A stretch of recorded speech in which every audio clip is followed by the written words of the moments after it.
ने आगे कहना प्रारंभ किया। प्राचीन काल में शुंभ और निशुंभ नामक महाबलवान दानवों ने बल मद से गर्वित होकर इंद्रासन को अपने अधीनस्थ कर लिया। उन दानवों ने सूर्य, चंद्र, कुबेर, यम, वरुण आदि देवताओं के अधिकारों को छीन लिया। उन दोनों ने अग्नि और वायु को भी अपदस्थ कर दिया, अर्थात उन दोनों भाइयों ने संपूर्ण स्वर्गलोक को हस्तगत कर वहां से देवों को खदेड़ दिया। उन दोनों राक्षसों से पराजित तथा अपमानित होकर सभी देवों ने अपराजिता देवी का ध्यान किया। पूर्व काल में जगदम्बा द्वारा देवों को वर प्राप्त था कि जब भी उन पर किसी प्रकार का संकट उपस्थित होगा तभी देवी की आराधना द्वारा उनका संकट दूर हो जाएगा। ऐसा सोचकर सभी देवता हिमालय पर्वत पर जाकर भगवती विष्णु माया की स्तुति करने लगे। देवताओं ने कहा, देवी को नमस्कार है, महादेवी शिवा को हम सभी का प्रणाम है, प्रकृति एवं भद्रा को नमस्कार है। हम लोग नियम पूर्वक जग जननी जगदम्बा की वंदना करते हैं। रौद्रा, नित्या, गौरी एवं धात्री देवी को मेरा बारंबार नमस्कार है। ज्योत्सनामयी, चंद्र रूपिणी तथा सुख स्वरूपिणी देवी को मेरी सतत वंदना है। शरदपर्णों के लिए कल्याणमयी, वृद्धिकारी एवं सिद्ध स्वरूपिणी देवी को हम सब लोग बार बार प्रणाम करते हैं। नैति दानों की लक्ष्मी, राजाओं की लक्ष्मी तथा सर्वाणी स्वरूपिणी जगदम्बा को हम सब नतमस्तक होकर अभिवादन करते हैं। दुर्गा, संकटहारी, सर्वसारभूता, सर्वकारणी, ख्याति कृष्णा और धूम्रा देवी को मेरा सदैव नमस्कार है। अत्यंत सौम्या एवं अत्यंत रौद्रा देवी को हम सब सौ सौ बार नमस्कार करते हैं। जगत की आधार रूपिणी देवी को मेरा बारंबार नमस्कार है। प्राणियों में विष्णु माया के नाम से अभिहित देवी की मैं सतत वंदना करता हूँ। समस्त जीवों में चेतना नाम से युक्त देवी का मैं अभिवादन करता हूँ। सभी प्राणियों में बुद्धि रूप से अवस्थित देवी को मेरा प्रणाम है। समस्त जीवों में निद्रा रूप में स्थित देवी की मैं वंदना करता हूँ। सभी जीवों में क्षुद्रा रूप से विद्यमान देवी को मेरा अभिवादन है। सभी जीवों में छाया रूप में स्थित देवी को मैं नमस्कार करता हूँ। जो सभी प्राणियों में शक्ति, तृष्णा एवं शांति रूप से अवस्थित है, उन देवी का मैं बारंबार अभिवादन करता हूँ। सभी जीवों में जाति तथा लज्जा रूप से विद्यमान रहने वाली देवी को मैं बार बार नमस्कार करता हूँ।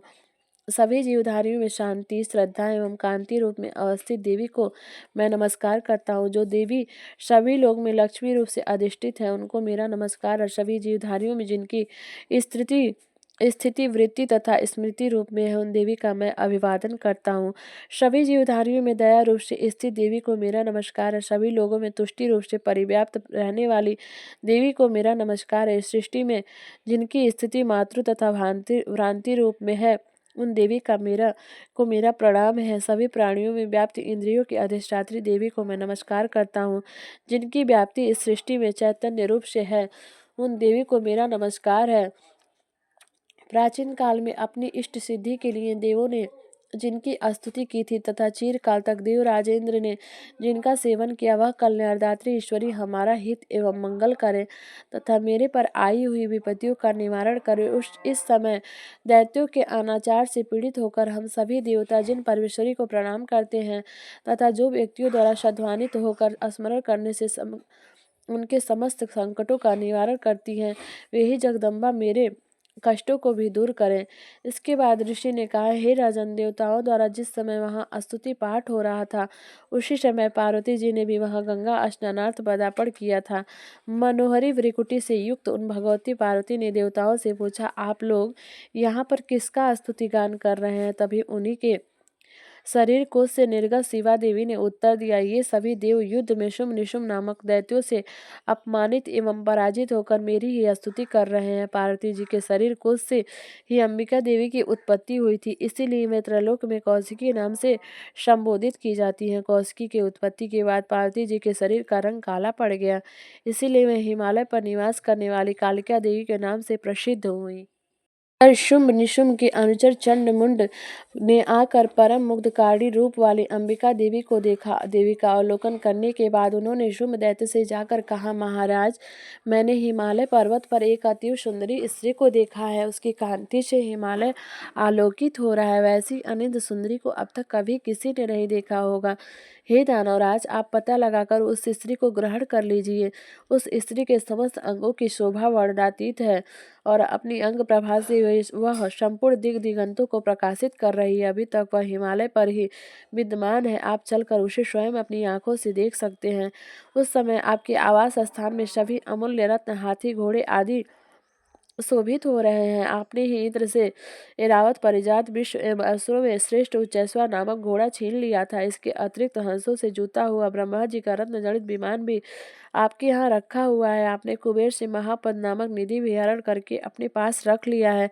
समुद्र ने केसरों से सुगंधित अपना किजरंकिनी नामक माला आपके हाथों सहर्ष समर्पित कर दी है, जिसके कमल सदैव हरे भरे बने रहते हैं। वरुण देव का सोना बरसाने वाला छाता भी आपके घर की शोभा बढ़ा रहा है। प्रजापति का उत्तम रथ भी आपके अधिकार में है। यह सुरराज मृत्यु उत्क्रांतिदा नामक शक्ति भी आपने उपलब्ध कर ली है। वरुण का पास तथा समुद्र गर्भ के अनेक रत्न आपके छोटे भाई निशुम्भ के पास है। अग्नि ने 2 दिव्य वस्त्र आपको स्वयं अर्पित कर रखे हैं। हे दैत्यराज, इस प्रकार आपने संपूर्ण रत्नों का संग्रह कर रखा है, फिर आप स्त्रियों में रत्न रूपी देवी को ही क्यों कर छोड़ रखा है? अतः आप इसे भी अपनी अनुगामिनी बना लीजिए। ऋषि ने पुनः कहा, चंद्रमुंड के मुख से ऐसी बात सुनकर सुम्ब ने देवी के पास महादानव सुग्रीव को दूत बनाकर भेजा। सुम्ब ने उस राक्षस से कहा कि तुम उसे प्रलोभन देकर शीघ्र ही मेरे पास लाने की चेष्टा करो। सुम्ब का आदेश मिलते ही वह दानव पर्वत के उस रमणीक भाग में गया जहाँ देवी पहले से ही विराजमान थी। तब शुंभ के दूत ने देवी से मधुर वचन में कहा। दूत ने देवी से कहना प्रारंभ किया, हे देवी, इस समय दैत्यराज शुंभ ही इस त्रैलोक के एकमात्र अधिपति हैं। उन्हीं का भेजा हुआ मैं दूत के रूप में तुम्हारे सम्मुख उपस्थित हुआ हूँ। सभी देवगण उनकी आज्ञा का पालन बिना प्रतिरोध के करते आए हैं। कोई भी उनका आदेश नहीं टाल सकता। उन्होंने संपूर्ण देवों पर विजय प्राप्त किया है। तुम्हारे लिए उन्होंने जो कुछ भी मुझसे कहलवाया उसे तुम ध्यान देकर सुनो। दानवराज ने कहा है कि इस समय सारी सृष्टि मेरे वशीभूत है। देवता भी मेरी बात का उल्लंघन नहीं कर सकते हैं। संपूर्ण यज्ञों का मैं ही पृथक पृथक रूपों में भोगता हूँ। त्रिलोकी के समस्त श्रेष्ठतम रत्न मेरे पास ही उपलब्ध है। देवराज इंद्र का सर्वश्रेष्ठ वाहन ऐरावत हाथी मेरे पास ही है। क्षीर सागर के मंथन काल में प्राप्त उच्चैश्रवा नामक अश्वरत्न देवताओं ने मुझे दे डाला है। इनके अतिरिक्त नागों या गंधर्वों देवी के पास जितने अमूल्य निधि थे वे सभी मेरे अधीन हैं। हे देवी, हम लोग तुम्हें नारियों में रत्न मानते हैं, अतः तुम हमारे पास चली आओ, क्योंकि उन दुर्लभ वस्तुओं का उपभोग करने वाला एकमात्र मैं ही हूँ। हे चंचलाक्षी, तुम मेरे या मेरे महाबलवान भाई निशुम्भ के पास रहकर सुर दुर्लभ सुखों का उपभोग करो, क्योंकि तुम रत्न स्वरूपा हो। मेरा वरण करके ही तुम अतुल संपत्ति की अधिश्वरी बन सकती हो। तुम अपनी समझ से काम लो और मेरी पत्नी बनना सहर्ष स्वीकार करो। तब ऋषि ने कहा, दूत द्वारा ऐसी बात सुनकर कल्याणकारी भगवती दुर्गा अपने मन में गंभीर भाव से मुस्कुराते उस दूत से बोली। देवी ने दानव दूत से कहा, हे दूत, तुमने जो कुछ भी मुझे बताया है अक्षरशः सत्य है, इसमें तनिक भी संदेह नहीं। इस समय त्रैलोक्य का स्वामी सुम्ब तथा उसी के समान महापराक्रमी उसका भाई निशुम्भ भी है, किंतु इस विषय में मैंने प्रतिज्ञा कर ली है, उसे भला मैं कैसे तोड़ सकती हूँ? मैं अपना संकल्प तुम्हें बताती हूँ। जो भी प्राणी मुझे समर में पराजित करेगा, मेरे दर्प को दर्पित करेगा तथा जो भी पराक्रम और शौर्य में मेरे ही समान होगा, उसी से मैं अपना विवाह करूंगी। ऐसा ही मेरा संकल्प है। इसीलिए अशुभ निशुम्भ आकर मुझे जीत ले तो मैं शीघ्र ही उनको पति रूप में वरण कर सकती हूँ।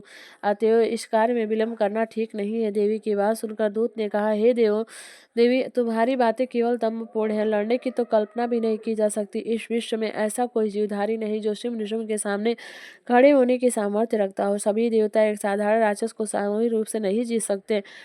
तब तुम अकेली अबला क्या कर सकती हो? जिन असुरों के आगे इंद्रादिक देवता भी नतमस्तक हो गए, उनके सामने तुम एकाकी क्या कर सकती हो? मेरी बात मान लेने में ही तुम्हारा हित है, अतः तुम मेरे साथ चली चलो, अन्यथा हमको तुम्हें बलात् ले जाना पड़ेगा। तब तुम्हारी मर्यादा कहाँ रहेगी? दूत की बात सुनकर देवी ने कहा, तुम्हारा कहना ठीक है, परंतु मैं अपनी प्रतिज्ञा के कारण विवश हूँ। मैंने बिना सोचे समझे ही ऐसी प्रतिज्ञा कर ली थी, अब उसे कैसे छोड़ दूँ? इसीलिए तुम अपने स्वामी से मेरी बातें समझाकर कहो, उसके बाद वे जैसा उचित समझेंगे वैसा ही करेंगे।